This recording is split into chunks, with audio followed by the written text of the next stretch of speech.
Diaper baby और पापा उत्तर भारत के एक छोटे से शहर सोनापुर में सर्दियों की एक प्यारी सुबह थी।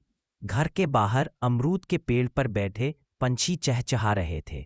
रसोई में गैस की हल्की हल्की आवाज आ रही थी और खिड़की से छनकर आती सूरज की कोमल किरणें घर के भीतर एक सुनहरी चमक फैला रही थीं।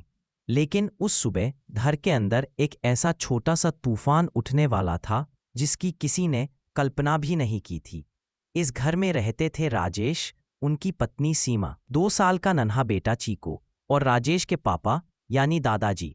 सीमा उस दिन अपनी मायके गई थीं, सिर्फ 2 दिन के लिए। जाते जाते उन्होंने पति को सख्त हिदायत दी थी, राजेश ध्यान रखना, बच्चे को समय पर दूध देना, डायपर बदलना और ज्यादा देर मोबाइल में मत लगे रहना। अगर वो रोए तो उसे गले लगाना, उसे प्यार से सुलाना। बस 2 दिन है, सब ठीक रहेगा। राजेश ने हंसते हुए कहा था, अरे तुम चिंता मत करो, मैं हूं ना, अब 2 दिन मैं सुपर डैड बनकर दिखाऊंगा। पर राजेश को क्या पता था कि अगले चंद घंटे उनके जीवन के सबसे कठिन और मजेदार साबित होने वाले हैं।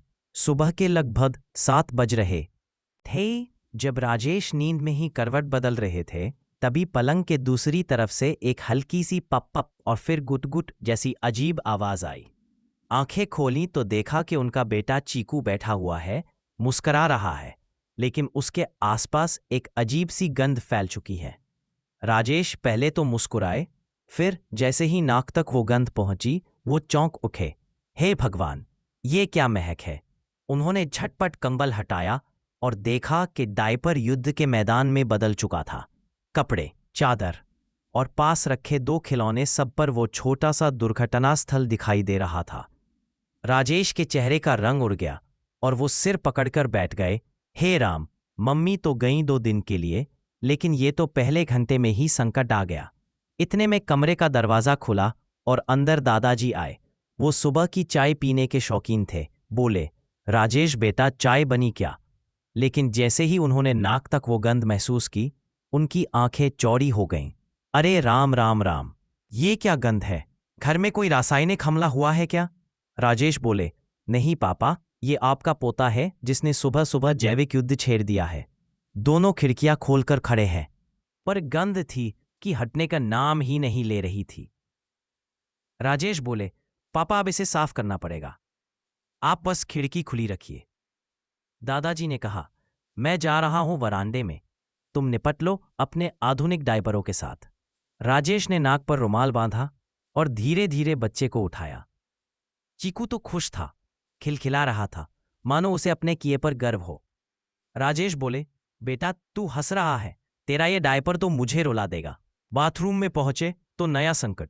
वो समझ नहीं पा रहे थे कि पहले कौन सा वाइप इस्तेमाल करें, कौन सा तौलिया उठाएं।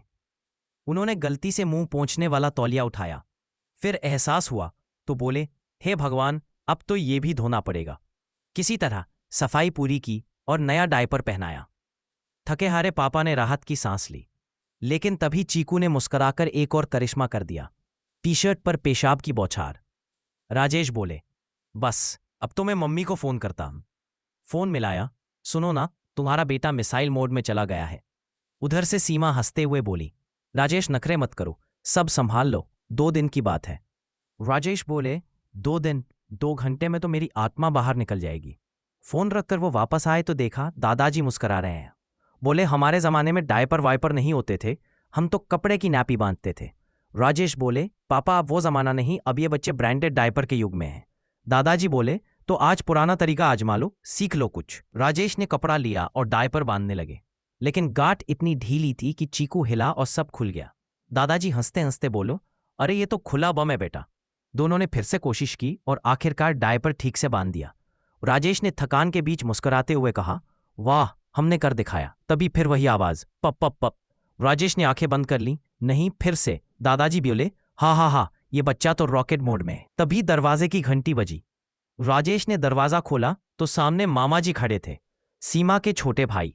अरे जीजाजी, भाभी कहाँ है? नानी के घर। ओह, फिर तो आप सुपर डैड है। राजेश बोले, सुपर डैड नहीं भाई, सुपर क्लीनर हूं। मामा हंसते हुए बोले, चलिए मैं मदद करता हूं। उन्होंने बच्चे को उठाया। कौन है मेरा हीरो?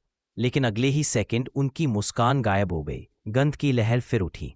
मामा बोले, ओह भगवान, ये तो परमाणु स्तर का हमला है। राजेश बोले, स्वागत है भाई डायपर वर्ल्ड में।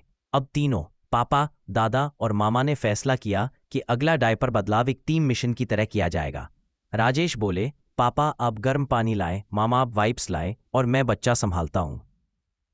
दादाजी गर्म पानी लेकर आए, पर वो इतना गर्म था कि राजेश बोले, पापा ये तो अंडा उबालने लायक है।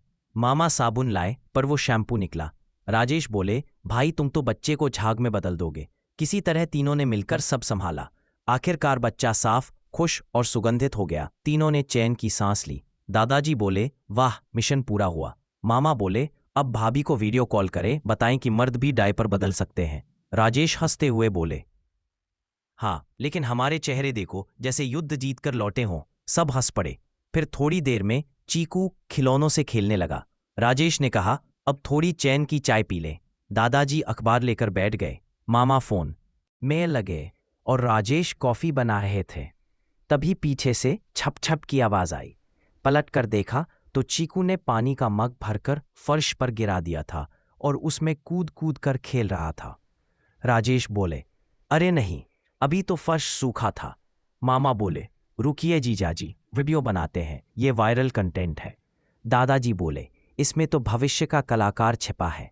राजेश बोले, कलाकार नहीं पापा, आपदा प्रबंधन विभाग का सरदर्द। तीनों हंसने लगे। दोपहर का समय आया। सबने खाना खाया। राजेश बोले, अब इसे सुलाना है वरना शाम तक फिर कोई हादसा होगा। पर चीकू को नींद कहाँ। वो खिलौने फेंक रहा था, पापा के बाल खींच रहा था और मामा की नाक पर थपकी मार रहा था। मामा बोले, भाभी तो इसे लोरी से सुला देती थी। राजेश ने मोबाइल से लोरी चलाई। निंदिया रानी आ जा रहे, लेकिन बच्चा तो नाचने लगा। राजेश बोले, ये तो उल्टा असर कर गया। दादाजी बोले, मैं सुनाता हूँ हमारे जमाने की लोरी। उन्होंने सुर में गाना शुरू किया, लेकिन बीच में खर्राटे लेने लगे। राजेश और मामा ठहाके लगाने लगे। आखिरकार जब सब थक गए तब चीकू खुद ही पलंग पर चढ़कर लेट गया और सो गया। राजेश ने राहत की सांस ली।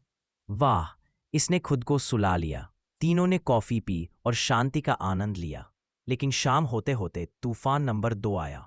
चीकू उठकर सीधे रसोई की ओर गया, आटे का डिब्बा खोला और पूरे शरीर पर आटा उड़ा दिया।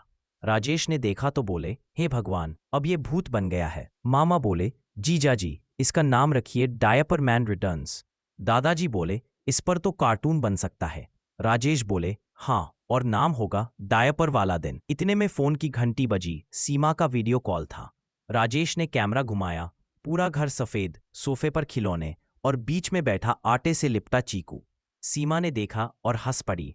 हे भगवान, मैं 2 दिन में लौटूंगी, तब तक घर रहेगा। राजेश बोले, तुम जल्दी आओ वरना हम तीनों डायपर डिफेंस फोर्स हार मान लेंगे। सीमा हंसकर बोली, सीखो, यही असली पापा बनना है। रात हुई। सबने मिलकर बच्चे को नहलाया, नया डायपर पहनाया, दूध पिलाया। इस बार सब कुछ शांत था। चीकू उनके बीच लेटा मुस्करा रहा था।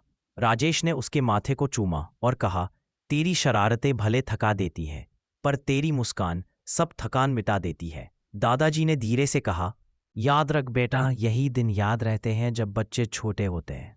राजेश मुस्कुराए, सही कहा पापा, आज का ये डायपर वाला दिन जिंदगी भर नहीं भूलूंगा। कमरे में हल्की रोशनी थी। खिड़की से आती चांदनी बच्चे के चेहरे पर पड़ रही थी। बाहर ठंडी हवा में घंटी की हल्की सी आवाज गूंज रही थी और घर में शांति छा गई थी। दिन भर की अफरा तफरी, हंसी मजाक, थकान और प्यार सब मिलकर एक प्यारी याद बन गए थे। उस रात राजेश, दादा और मामा तीनों बच्चे के पास बैठे देर तक बातें करते रहे।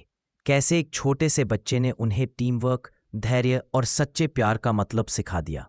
उन्होंने तय किया कि अगली बार जब मम्मी बाहर जाएंगी तो अब कोई डर नहीं, क्योंकि अब वो तीनों असली डायपर ब्रिगेड बन चुके थे। चीकू नींद में हल्की मुस्कान के साथ सो रहा था, मानो कह रहा हो, पापा, दादा, मामा, आज का दिन मजेदार था ना। और सच में था। पूरे दिन की गंध, गड़बड़, हंसी और पागलपन के बाद भी वो दिन इतना प्यारा, इतना मानवीय और इतना भावुक था कि उस घर में हर कोई उसे हमेशा याद रखने वाला था।